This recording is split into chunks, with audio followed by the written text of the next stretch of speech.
నేనంటే కూడా అత్యంతమైనటువంటి ప్రేమ అభిమానం తన కళ్ళల్లోనూ తనలో నేను చూశాను.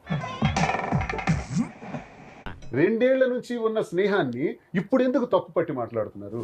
నా తప్పేం లేదు సార్. జరిగిన దాంట్లో నీ తప్పేం లేదు సార్ నా తప్పేం లేదు సార్. ఎప్పుడూ చేయని తప్పు ఇప్పుడే చేసినట్టు. నా జీవితంలో ఎప్పుడు నేను శ్రీరామచంద్రుడిగా ఉండి అరే ఏం మాట్లాడుతున్నావురా నువ్వు? నీకేమైనా బుర్రున్నదారా? మేబీ నాకు ఒకటి అనిపిస్తుంది, గత జన్మలో మేము ప్రేమికులుగా విడిపోయి ఉంటాం, అందుకే ఈ జన్మలో కలిసాము. చెప్పు చెప్పవే, నేను వింటాను కదా. ఓ చెప్పే. కరిగిపోయాను కర్పూర వీణలా.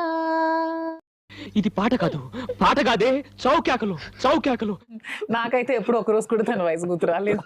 అసలు మా గురుగారు చూడడానికి ముసలాళ్ళ ఉన్నా లోపల యంగ్ కుర్రాడండి. సోషల్ మీడియాలో ట్రోల్స్, కామెంట్స్ ఇవన్నీ ఎందుకురా బాబు, ట్రోలింగ్ అని, బ్యాడ్ కామెంట్ అని చంపేస్తున్నారని ఏమనుకోని మ్యారేజ్ కి నాతో మీరు డిసైడ్ అయ్యారు. నేను ఏదనుకున్నా ఆ నిర్ణయానికి అంగీకరించి ఉంటావని నమ్మే నేను వివాహం చేసుకున్నాను. ఫైనల్ గా మీరు మరి నేను ఎందుకంటే నేను ఇంట్రెస్ట్ నాది యాక్చువల్గా ఇష్టపడి చేసుకున్న మ్యారేజ్ ఇది.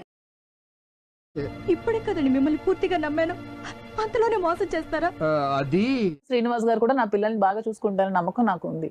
వాడు ఎడారిలో వరి పండించే రకం, వాడి నమ్మవాక. జైళ్లు, కేసులు ఎంతో పడి ఉద్యమ నేపథ్యంతో ఒక స్థాయికి వచ్చిన వాడిని.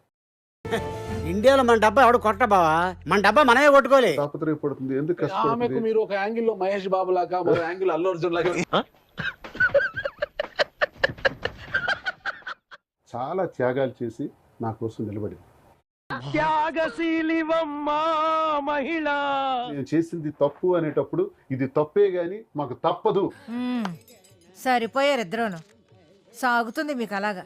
ఆ ప్రేమ మామూలు ప్రేమ కాదు, అగ్నిలాగా స్వచ్ఛమైనది.